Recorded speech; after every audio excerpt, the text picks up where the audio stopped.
The best is yet to come. Det bedste er i vente. Sådan står der på sangeren Frank Sinatras gravsten. Udover hele kloden, så er der kirkegårde, hvor døde poeter som H.C. Andersen eller Søren Kierkegaard har formejslet deres tro på livet efter døden ind i sten. Det har inspireret journalisten og forfatteren Daniel Ørstrøm til at skrive en bog med samme titel, Det bedste er i vente, hvor han har taget udgangspunkt i 32 gravstene til at skrive 32 salmer, som handler om livet, om døden og om opstandelsen. Bogen er ikke bare en bog, det er ikke bare en digtsamling, det er også 17 kunstnere, der lægger musik til, og så er det en slags visuel kirkegårdsvandring ind i det ukendte landskab. Bogen rammer godt ind i den debat, der startede, da Per Ramsdal i juleferien erklærede, at han ikke troede på, at Jesus virkelig opstod fra de døde. Men det gør altså Daniel Ørstrøm. Daniel, så har vi jo dig her i levende live. Ja, heldigvis. Det er vi meget glade for. Daniel, hvorfor er det, at opstandelse er så betydningsfuld for dig? For mig så er opstandelsen simpelthen grundstenen i hele kristendommen, og også fundamentet for min egen tro og for mit eget liv faktisk. Jeg har lige interviewet en kirkekunstner, der hedder Maja-Lisa Engelhardt, som sagde, at hver morgen så gav hun plads til påskemorgen i sit sind. Og det synes jeg både var smukt sagt, men jeg synes også, det ramte, hvad jeg selv forsøger at gøre. Ja. Fordi man kan jo være, selvom man går her på jorden og i levende liv, som du sagde der, så godt observeret, så kan man sige, at man kan være fyldt med en slags psykologisk eller åndelig død, hvor at man ikke sådan føler sig i live, og man føler, at bekymring og frustration, og det fylder det hele. Og der kan det altså være godt ligesom at få Jesus til at skubbe stenen fra sit eget hjerte, ligesom at komme ud i opstandelsen. Og det er jo noget, der skal gøres dagligt, kan man sige. Det er en slags fadervor, at man lægger sig i Guds hånd. Jeg har jo fået en anden kirkekunstner til at illustrere min bog, Arne Haugen Sørensen. Og jeg synes, han har lavet sådan et smukt maleri her, hvor der er et menneske, der bliver løftet fra graven og så ind i Guds hånd, og så går ind i evigheden i Guds hånd. Og det er der jo mange, både teologer og salmedigtere, der har talt om det her med, at i syndefaldet, så røg man på en måde ud af Guds hånd, mere eller mindre frivilligt. Og så er det et slags livskald for alle mennesker at lægge sig tilbage i Guds hånd, som Kierkegaard snakker om. Så du taler om, at opstandelsen for dig, den er vigtig, fordi at det handler om livet her og nu, at du i dag lægger dig over i Guds hånd. Hvad betyder det konkret for din måde at leve dit liv på?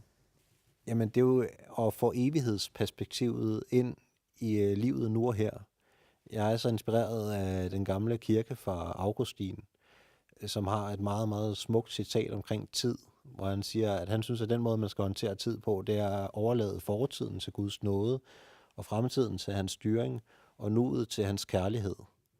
Og det fede ved det er, at man så bliver frisat til at leve livet nu og her. Ja, at evighed... Forklar den for mig. Altså, overlade fortiden til Guds nåde. Ja. Hvad betyder det? Ja, det betyder, at man kan være så frustreret over sin egen fortid, fordi vi er alle sammen mennesker fuld af fejl, og man kunne have gjort alle mulige ting anderledes. Man skulle måske ikke have købt hus lige før finanskrisen i mit tilfælde osv. Men man kunne have gjort tingene anderledes. Men pyt med det, fordi det kan man lægge over i Guds hånd. Og fremtiden kan man også bekymre sig for, hvordan skal det hele gå, og hvordan ser alting ud med økonomi og alt så videre der. Der er så mange bekymringer, man kan have i sit liv. Men det kan man også lægge over i Guds hånd.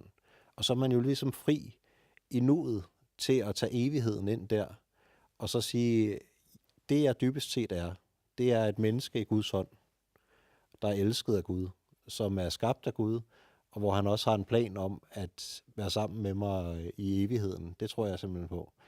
Og det sætter en fri til os at kunne sidde og være nærværende i det her øjeblik, kan man sige.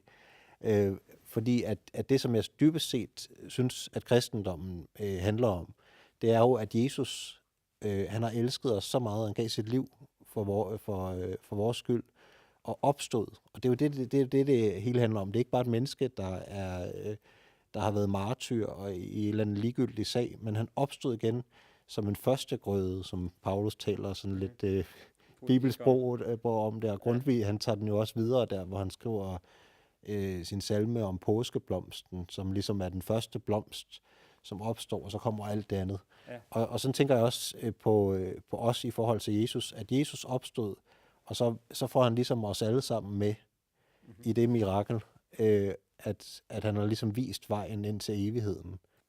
Solen rødmer over sin nedgang, men himlen giver den et pink vink, mens fugle fortsat synger lovsang, for natten er kun dagens link. Som han opstod, skal vi opstå. Natten træder pænt til side, når Herren sender solen op. Han ønsker også, at vi skal vide, han genopliver ånd og krop. Som han opstod, skal vi opstå. Men kan man ikke leve med den livsfilosofi, der siger, leve fortiden Guds nåde, fremtiden Gud, der styrer, og nutiden i Guds kærlighed? Kan man ikke leve med den, uanset om man tror på en opstandelse eller ej? Jo, men det kan man sige, men som Grundtvig, han skriver i den samme salme, Påskeblomst, hvad ved du her, så skriver han i et vers, kan de døde ej opstå, intet har vi at betyde. Hvad er livet værd, hvis der ikke er et evighedsperspektiv? Jeg interviewede engang Flemming Kofod Svendsen, som jeg var ude for en forfærdelig tragedie, hvor hans søn og svigerdatter og børnebørn døde under tsunamien. Og så kan man sige, han var jo selv præst, og han havde selv bedt jo for de her mennesker om, at de måtte få en sikker rejse og så videre. Så det er jo et kors for tanken, hvordan det overhovedet kan ske, og kan man så overhovedet tro på Gud efter det? Og hans svar var så ja, og det skrev han så en hel bog om, der er meget fascinerende. Det er en anden snak. Men der sagde han en sætning til mig, som jeg har gået og tænkt på siden, at håbet om evigheden giver mig mod til nuet. Og det synes jeg også er meget smukt, og det er jo egentlig det håb, som mine salmer også bygger på. Vi skal prøve at tage på en lille kirkegårdsvandring. Du har været ude og gå en tur på Assistentens Kirkegård med din gode ven, Kenneth Kyhn, og kigge på nogle gravsten. Ja, og han er jo både præst og musiker. Det er en god kombination. Det er det i hvert fald. Og så et par gravsten oveni, så spiller klaveret. Lad os prøve at se. Ja.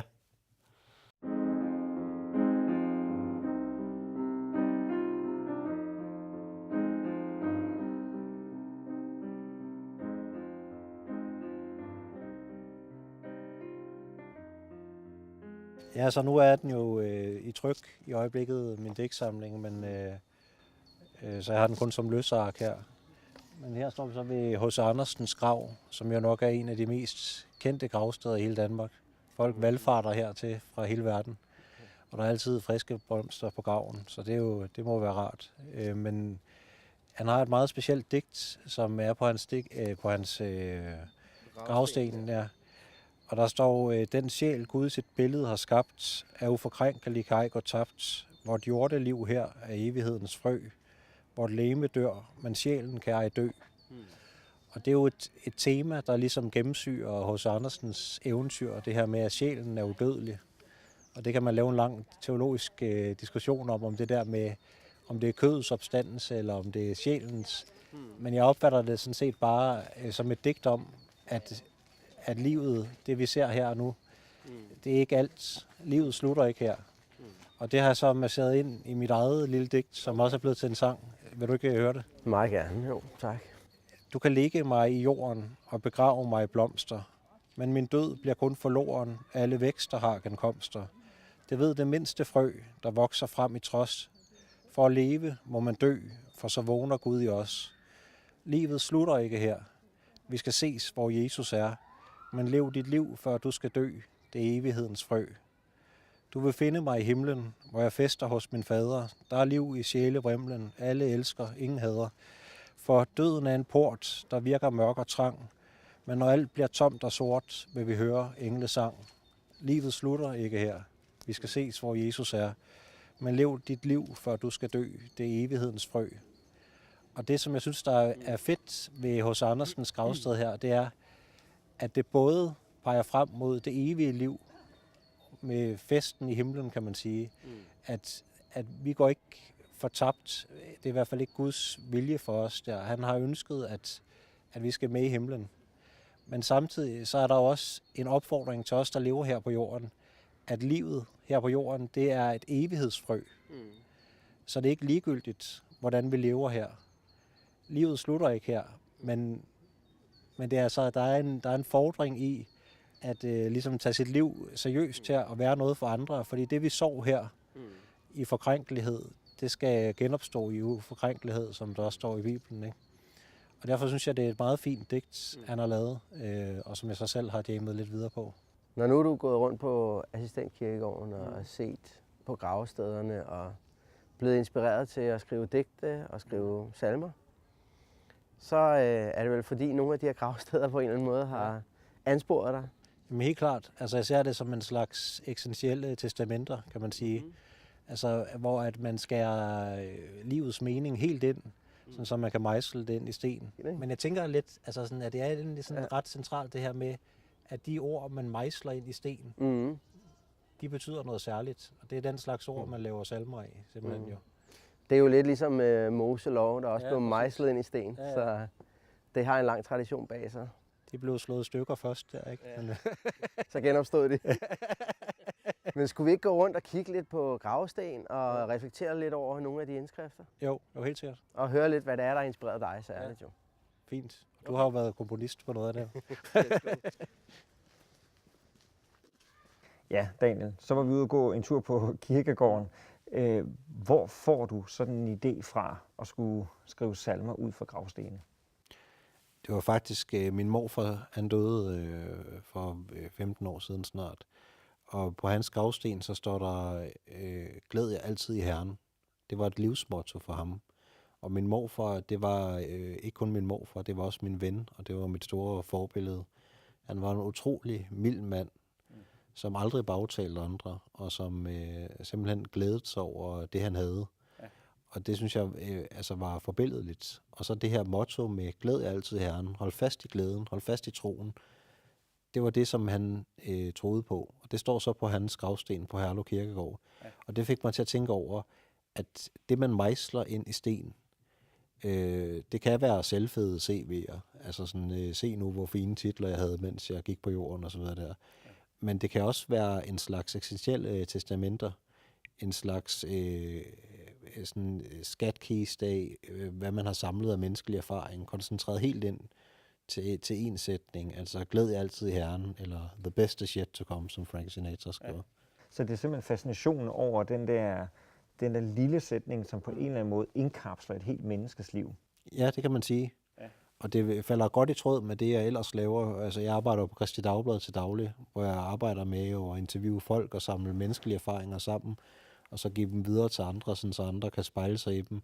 Men her, der er det jo koncentreret helt ned. Det er et helt liv, man har koncentreret ned til en sætning, der fungerer som en slags gave fra de døde til de levende. Det synes jeg fascinerer mig meget. Og så samtidig, så kan man jo også sige, at kirkegårde, det er jo et fascinerende sted. Altså på sin vis er det jo sådan lidt morbidt at gå søndagstur mellem de døde. Ja. Men på den anden side, så er der simpelthen tit en meget fredfyldt stemning på kirkegårde. Og det fascinerer mig. Altså også det der med, at der ligger så mange mennesker på en fodboldbanes areal, der måske var uvenner i livet eller videre, eller så videre der, men så kan de ligge der fredeligt side om side. Altså, og der er en eller anden ro over det, at der giver man slip på alle titler og så videre der er man ens. Og der er vel en eller anden form for sådan eksistentiel tilfredsstillelse ved at stå over for noget meget uundgåeligt, døden, som det er, når du står på sådan en gravsten og kigger ind. Ja. Men det er jo netop også altså bevidstheden om, at man selv skal dø. Det er jo den, der også får en til at tænke over, hvad det vigtige i livet er. Der er jo de her 2 gamle latinske udtryk, memento mori og carpe diem. Og det er mest carpe diem, der bliver brugt, grib dagen. Men memento mori, husk døden, den hænger altså sammen med carpe diem. Fordi når man husker døden, så bliver det også vigtigere at gribe dagen. Og det synes jeg egentlig er smukt at tænke på. Nu kiggede du jo på, jeg tror, 6.000 gravstene, og har så udvalgt 32 af dem. Ja. Hvad har været sådan din røde tråd i at skulle vælge lige præcis de her 32 gravstene? Jamen altså, jeg har jo valgt gravsten, som jeg blev fænget af, kan man sige, og som inspirerede mig. Og det har jo også meget været altså gravsten, som jeg kunne relatere til som kristen også. Altså på Svend Augens grav, så står der for eksempel, I jordens salt, i verdens lys. Det er jo også en måde sådan at give stafetten videre på. Men det er jo sådan et bibelvers, som jeg synes var inspirerende at lave en tekst ud fra. Ja. Så på den måde, så har jeg taget sådan forskellige gravsten, og så har jeg også taget nogle af de mest kendte. Der er mange gravsten, hvor der står tak for alt, eller der står hvil i fred, eller elsket og savnet. Og dem har jeg så også lavet sange ud fra. Så er der både de lidt mere specielle, og så de lidt mere generelle. Og vi skal jo også høre Sofia Hedia, som er en meget, meget dygtig sanger i det her program, der synger elsket og savnet. Og det synes jeg, hun gør utrolig godt. Flot. Måske skulle vi tage og lytte til hende nu så. Kom til, Sofia Hedia.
Daniel, nu sidder du her med din fine bog her.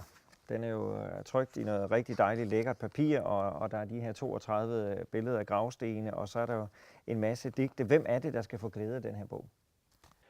Altså, jeg har jo tænkt den lidt som en hjælp til folk, der er i sygdom eller sorg.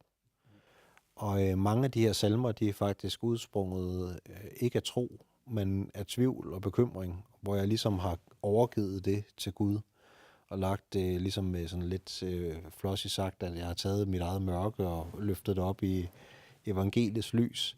Og så har jeg oplevet, hvordan at der er kommet en slags men til mine egne bekymringer.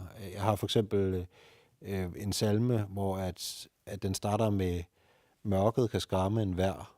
Så kommer der et men. Men lyset eller mørket må vige for lys fra Guds rige, så kom Jesus lys lige her. Mm-hmm. Og sådan synes jeg, at troen og evangeliet kommer med en slags protest mod vores bekymringer og siger, at det er altså overvundet. Døden er slået ihjel på korset. Mm-hmm. Og vi kan leve vores liv her i et håb om, at alting arter sig, og der er en plads til os i Guds hånd. Mm-hmm. Og det er også mit dybeste budskab med bogen, kan man sige. Det er jo en lang bøn, som er en slags rimreportage fra mit eget lønkammer, kan man sige. Ja. Hvor at jeg siger til Gud, det udspringer jo alle sammen af min egen tro. Altså, jeg siger til Gud, værsgo, her er jeg fuld af fejl. Jeg vil gerne have plads i din hånd. Jeg vil gerne have plads i din himmel, kan man også sige. Ikke? Ja. Og det er jo det, som kristenlivet jo også går ud på, at man tror på, at Gud han har et godt tilbud til os. At han vil gerne have fællesskab med os. Og så må man ligesom selv tage imod den fremstrakte hånd.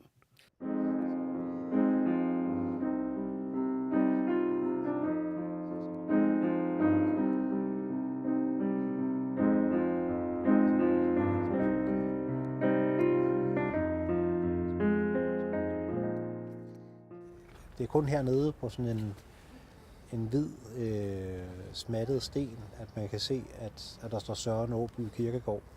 Men det, der er det sjove ved hans inskription her, det er, at han har givet sig plads, ligesom H.C. Andersen har givet sig plads til et lille digt. Det var så hans eget. Så har Kirkegård her givet sig plads til et lille digt. Og det er så Brorson, hvor der står, det er en liden tid, så har jeg vundet. Så er den ganske strid med et forsvundet. Så skal jeg hvile mig i rosens sale, og uafladelig i min Jesum tale. Mm. Der er også en meget stærkt opstandelses vidshed nærmest her, ikke? Jo. At livet på jorden er kort, det er en liden tid, men så slutter den ganske strid. Mm.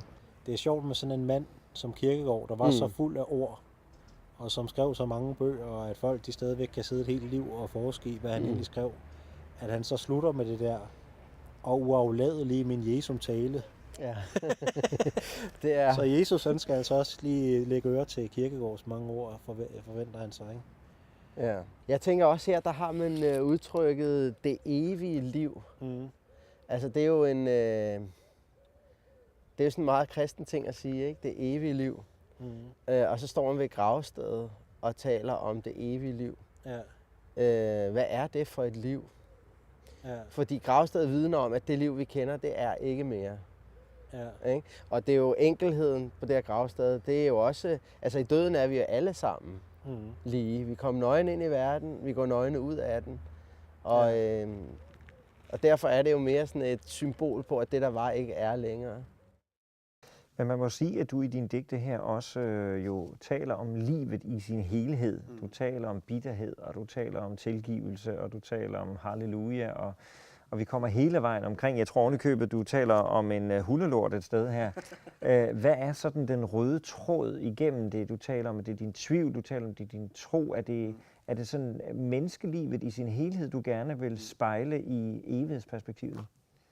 Ja, det er måske lidt flot sagt, men det er det egentlig. Altså, det digt med en hundelort, det er jo faktisk inspireret af, det kan lyde lidt ulækkert, men altså det er jo inspireret af Tom Christensen, hans gravsted, digteren. Han skriver, bøjer mig så dybt som jeg kan, vokser min verden så stor.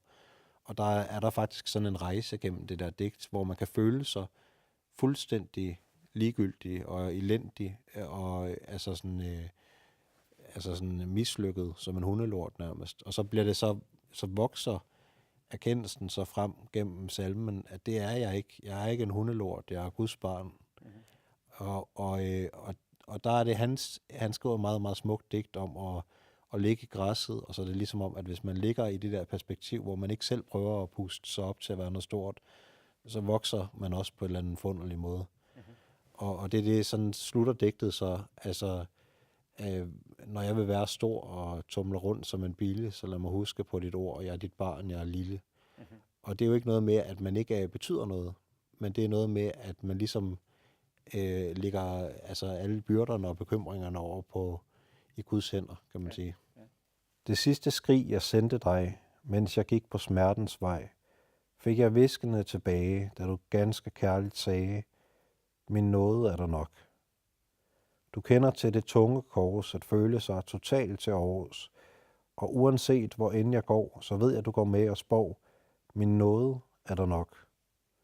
Min Gud, forlad mig af, for jeg vil gerne følge dig til paradis og her på jord, så lad mig huske på dit ord, min nåde er der nok.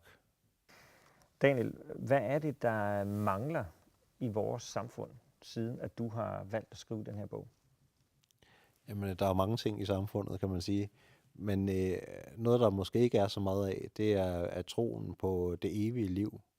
Altså, der er mange, der går op i deres kroppe og ligesom prøver at holde sig fitte og sådan noget. Det er også fint, men det er ligesom om, at man kun tror på opstandelsen gennem musklerne og sådan noget der, og hvad man spiser og så videre der. Men der har jeg ligesom en tro på, at der er en evighed, der rækker længere end det, der rækker ud over døden. Og det synes jeg giver livet nu og her mening på en helt anden måde. Og der er det mit håb, at min bog også kan inspirere folk til at finde trøst i, i mit håb om, at Gud, han er ligesom faren i lignelsen om den fortabte søn, at han står og spejder efter os med udstrakte arme og er klar til at tage imod os i himlen og såvel også her på jorden. Så det er egentlig det, min bog går ud på.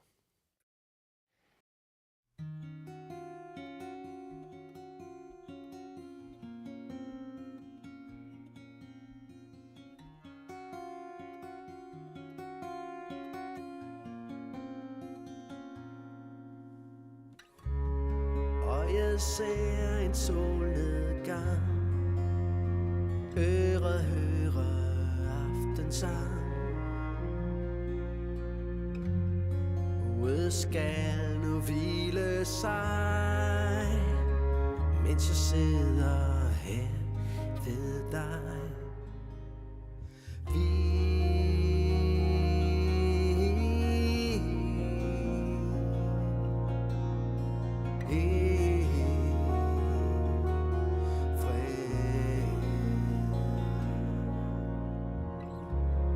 Næsen lugter sengetøj, vasket ren fra støv og møg. Du kan roligt lægge dig, så skal du få en sang af mig.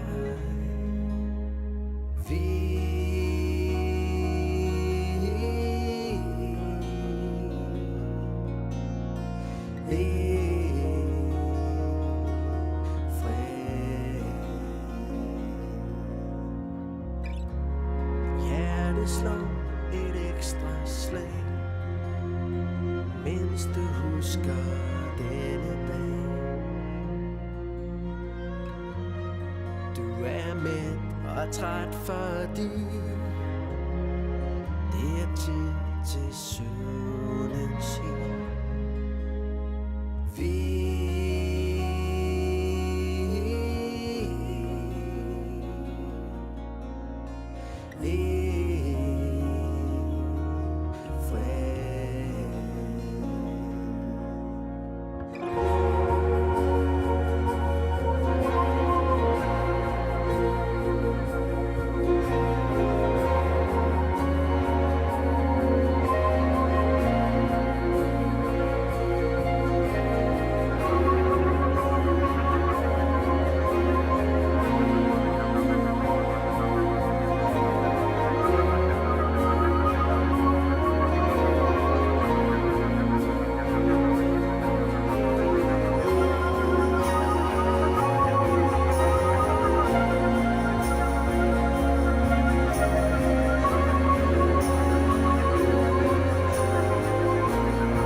Kroppen føles tung og mat.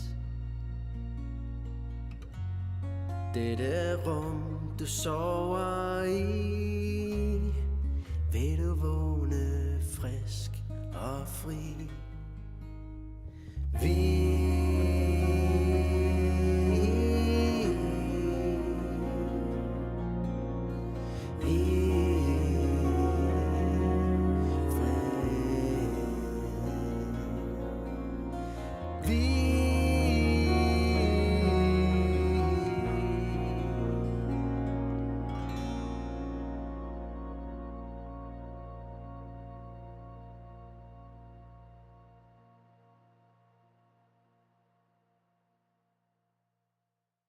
Daniel, tak for bogen, du har skrevet. Jeg glæder mig til at... Nej, jeg tror ikke, jeg kan sige, at jeg glæder mig. Det er måske forkert sagt. Men jeg er glad for, at jeg har sådan en bog at kunne give til folk, som måske står i en svær situation, eller egne familiemedlemmer, eller venner, som står i en svær situation, og kunne give dem sådan en bog her.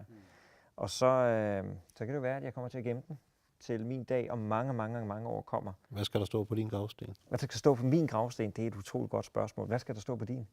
Der skal nok stå himlen er et hjerterum. Himlen er et hjerterum, og hvorfor det? Fordi det synes jeg både den er her på jorden og i himlen. At himlen, det er der, hvor der er plads til en. Fantastisk. Tusind tak, Daniel. Tak. Min Gud har skabt min sang.